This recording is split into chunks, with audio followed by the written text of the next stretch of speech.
Hi all.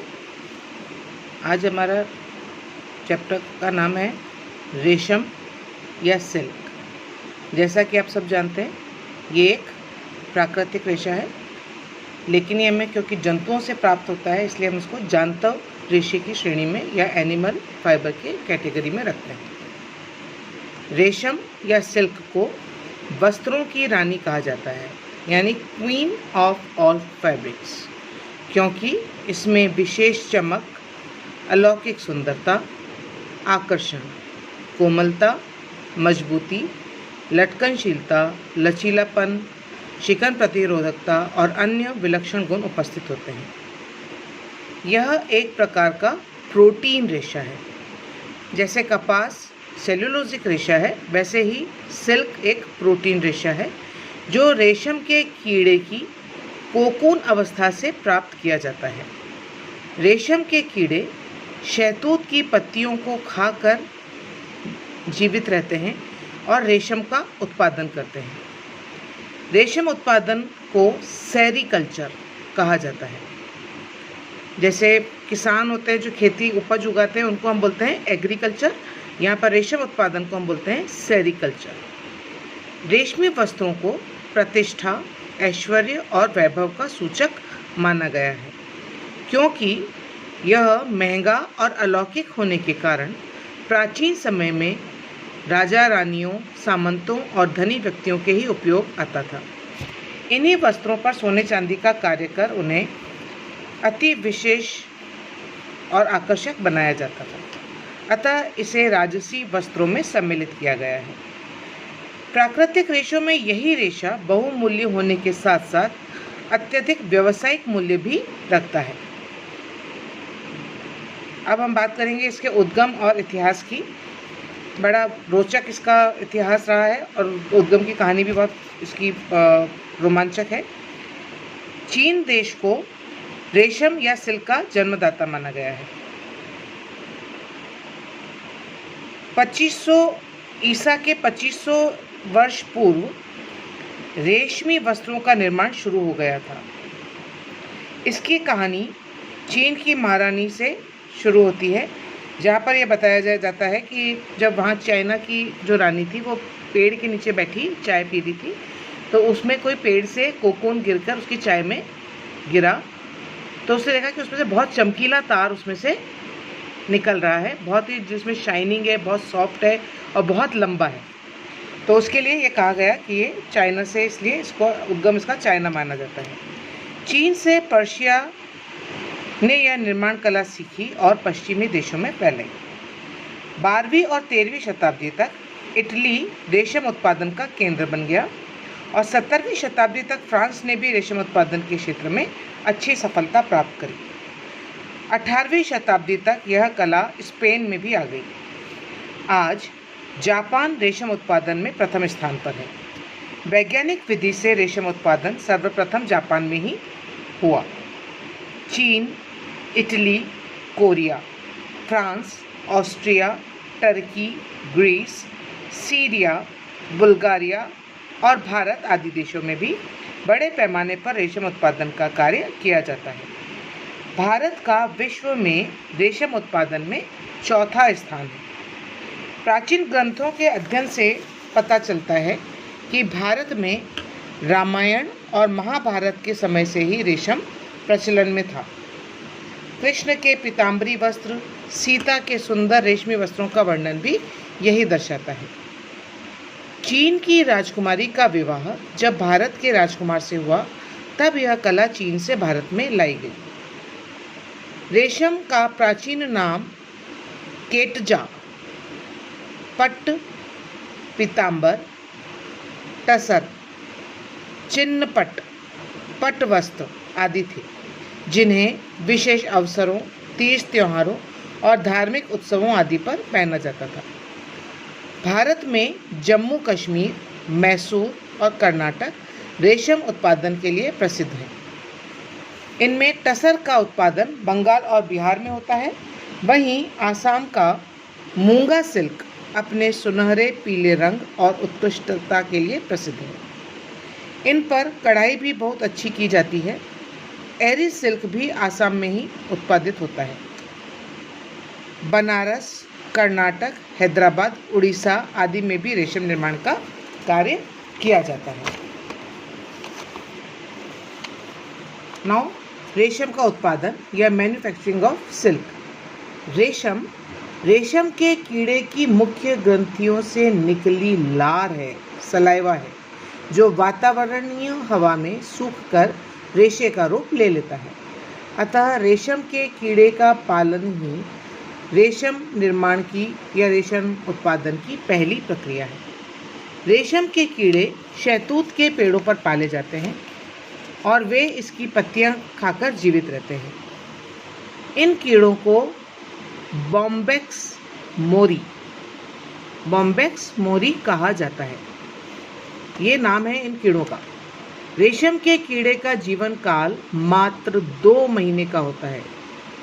इसी अल्पावधि में यह अपने 4 अवस्थाओं से गुजरता है और उन अवस्थाओं के नाम हैं अंडा या egg, second stage is larva, third stage is pupa and fourth stage is कीड़ा या मोथ। रेशम उत्पादन की पहली प्रक्रिया में रेशम के कीड़ों को पाला जाता है, जिसे सेरीकल्चर कहते हैं। रेशम के कीड़ों के जीवन चक्र की 4 अवस्थाएं महत्वपूर्ण हैं। रेशम प्राप्त करने के लिए कोकून को, जो कि प्यूपा अवस्था होती है, तो प्यूपा की अवस्था में कोकून में परिवर्तित होने से पूर्व मार दिया जाता है। उत्तम किस्म के कोकून को कीड़ा बनने के लिए छोड़ दिया जाता है और कीड़े कोकून को तोड़कर बाहर निकल आते हैं और अगली फसल के लिए अंडे देने हेतु तैयार किए जाते हैं। यदि हम रेशम के कीड़े का जीवन चक्र देखें और इसकी जो 4 स्टेजेस हैं, वो उनका विस्तृत वर्णन इस प्रकार से रहेगा। सबसे पहली जो स्टेज जैसे आपको बताया, अंडा या एग। पूर्ण आयु प्राप्त मादा कीड़े 3 दिन में अंडे दे देते हैं, जिन्हें विशेष वस्त्रों या कागज़ पर दिलाया जाता है और यहाँ इन्हें हवादार, नमीयुक्त, प्रकाशमय और ठंडे स्थानों पर 12 से 15 दिन तक रखा जाता है। 15 दिन बाद ये अंडे लार्वा में परिवर्तित हो जाते हैं और अगली स्टेज लार्वा आ जाती है। लार्वा क्या है? प्रत्येक अंडे से 3 मिलीमीटर लंबा लार्वा निकलता है, जिन्हें बांस की बनी गोल या चटाई रूपी ट्रे में रखा जाता है और शहतूत की पत्तियां खाने को दे दी जाती हैं। ये अवस्था अत्यंत क्रियाशील होती है और बड़ी रोचक बात है कि लार्वा अपने वजन का लगभग 38,000 गुना पत्ते खा लेता है। यानी यदि वो 1 ग्राम का है तो वो 38 किलो पत्तियां खा लेगा। 30 दिन में इनकी लंबाई लगभग 10 मिलीमीटर हो जाती है और ये पत्तियां खाना बंद कर देते हैं। इस दौरान लार्वा 3 से 4 बार क्रमिक अवस्थाओं से गुजरता है और प्रत्येक अवस्था में अपनी त्वचा चेंज कर देता है या बदल देता है। अंतिम और चौथी अवस्था में कीड़े की त्वचा का रंग ग्रे से गुलाबी हो जाता है और आकार भी अंग्रेजी के एस फॉर श्रीनगर, एस अक्षर जैसा हो जाता है। लार्वा जब अपने सिर को लगातार झकझोरता है तब यह इंगित करता है, ये इशारा करता है कि अब वह कोकून बनने के लिए तैयार है। Then next stage is pupa. इस अवस्था में कीड़े लगातार लार स्त्रवित करने लगते हैं। इनके मुख के पास 2 ग्रंथियां होती है, जिनके छिद्रों से तरल पदार्थ के रूप में लार निकलती है, सलाइवा। इनमें एक फाइब्रिन और दूसरा सेरिसिन होता है। जो दोनों छिद्र हैं उनसे निकलने वाला पदार्थ एक फाइब्रिन है और दूसरा सेरिसिन है, जो वातावरणीय हवा में सूखता जाता है। सूखने के पश्चात ये आपस में सट जाते हैं, जिन्हें ये प्यूपा शीघ्रता से अपने शरीर पर लपेटते जाते हैं। मात्र 24 घंटे में यानी 1 दिन में कीड़े इतनी अधिक लार स्त्रवित करते हैं कि वे स्वयं उसी में छिपकर अपने ऊपर सेरिसिन का सफ़ेद आवरण बना लेते हैं। 3 से 4 दिन में पूरा कोकून तैयार हो जाता है। कोकून बनने के बाद प्यूपा उसमें 10 दिन तक निष्क्रिय होकर सोते रहते हैं। इसी अवस्था में कोकूनों को एकत्रित कर लिया जाता है और पानी या भाप में डालकर भीतर के कीड़ों को मार दिया जाता है। गर्म पानी से इन पर लगा गोंद या गम, जो नेचुरल गम होता है, वो ढीला हो जाता है और रेशों को लपेट लिया जाता है। तो हमारे जो सिल्क उत्पादन के लिए काम में वाली अवस्था क्या है? कोकून। लेकिन कुछ कोकून को छोड़ दिया जाता है अगले वापस कीड़ा उत्पादन के लिए। तो चौथी अवस्था हमारी हो जाती है कीड़ा या मॉथ। उत्तम किस्म के कोकून से पुनः अंडे प्राप्त करने होते हैं, अतः उन्हें छोड़ दिया जाता है। पूर्ण आयु प्राप्त करने पर ये कोकून को तोड़कर बाहर निकल आते हैं। परिपक्व कीड़े 3 दिन के भीतर पुनः अंडे देने के लिए तैयार हो जाते हैं। इस प्रकार कीड़ों का जीवन चक्र चलता रहता है। अब जैसे ही हमारी ये चारों स्टेजेस निकल जाती हैं, पूरी हो जाती हैं, तब हमारा नेक्स्ट स्टेप आता है इसकी मैन्युफैक्चरिंग का। वो है कोकूनों की छटाई। यानी जिन कोकून को हमने बचा लिया है नेक्स्ट फर्टिलाइजेशन के लिए, उनको तो हमने छोड़ दिया, लेकिन जिनसे हमको रेशम प्राप्त करना है उन कोकून की हम बात कर रहे हैं। तो यहाँ पर हम करते हैं उन कोकूनों की छटाई या सॉर्टिंग ऑफ कोकून्स। रंग, आकृति, रचना और आकार के अनुसार इनकी छटाई की जाती है। अंडाकार और गोल कोकून को रेशा तैयार करने के लिए अलग किया जाता है। कई बार लिंग के आधार पर भी कोकून की छटाई की जाती है। इसके लिए स्वचालित बेल्ट, कन्वेयर बेल्ट जैसी होती है, आपने एयरपोर्ट्स पर देखी होगी, तो इनके ऊपर कोकूनों को रखा जाता है। नर प्रकार के यानी जो मेल कोकून्स हैं वो भारी होने से नीचे गिरते जाते हैं, और जो फीमेल कोकून है या मादा कोकून है वो हल्के होने से अलग एकत्रित हो जाते हैं। नेक्स्ट इसकी जो स्टेप होती है वो है आपकी सॉफ्टनिंग ऑफ सेरिसिन या गोंद का ढीला करना। छटे हुए कोकूनों को गर्म पानी या भाप में डालकर कीड़ों को मार देते हैं। साथ ही इन पर लगा गोंद ढीला हो जाता है और रेशे मुलायम हो जाते हैं। फिर इन्हें ठंडे पानी से धोकर इन पर हल्की ब्रश करते हैं इन पर, और कर इनका छोर या सिरा हम प्राप्त कर लेते हैं। नेक्स्ट है धागे लपेटना, रीलिंग ऑफ फिलामेंट्स। तो सिरा प्राप्त होने पर यानी छोर प्राप्त होने पर धागे को लपेट लिया जाता है।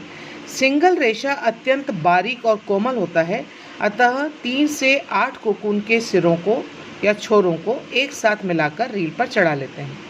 धागा लपेटने का कार्य निपुण और कुशल ऑपरेटरों द्वारा किया जाता है। जैसे ही एक कोकून का रेशा समाप्त होता है या टूटता है, निपुण ऑपरेटर उसी वक्त दूसरे कोकून का धागा उससे जोड़ देते हैं। प्रत्येक कोकून से लगभग 100 से 200 फीट का अविरल लंबाई का धागा लपेट लिया जाता है। प्राप्त धागों से लच्छियाँ बना ली जाती हैं। इन लच्छियों को प्राकृतिक या कृत्रिम रूप से हवा में सुखाकर वस्त्र निर्माण के लिए भेजा जाता है। Right now next step is गांठें तैयार करना, बेलिंग बोलते हैं। लच्छियों को 5 से 10 पाउंड की गांठों में बांधा जाता है और अब ये सिल्क फिलामेंट बटाई के लिए तैयार रहते हैं। अब इनसे धागा किस प्रकार बनाया जाता है, जो इसका नेक्स्ट स्टेप है धागा बनाना या मैन्युफैक्चरिंग ऑफ यार्न। यह कार्य भी कुशल, योग्य और निपुण कारीगरों और विशिष्ट विशेषज्ञों द्वारा किया जाता है। वे उन्हें रंग, आकृति, बारीकी, बनावट और लंबाई आदि के आधार पर अलग अलग कर लेते हैं, पृथक कर लेते हैं। छटाई के बाद लच्छियों को साबुन युक्त गर्म पानी में डाल दिया जाता है। इससे रेशे पर उपस्थित गोंद या सेरिसिन नरम होकर ढीला हो जाता है। पुनः लच्छियों को सुखाया जाता है। सूखी लच्छियों को फ्रेम पर चढ़ाकर इनके फ्रेम को बॉबिन्स पर लपेट दिया जाता है। लपेटने के समय ही इन पर आवश्यकता अनुसार ऐंठन भी दे दी जाती है। समानता लाने के लिए इन्हें रोलर्स के बीच में से होकर निकाला जाता है और इस प्रक्रिया के बाद धागे बुनाई के लिए तैयार हो जाते हैं।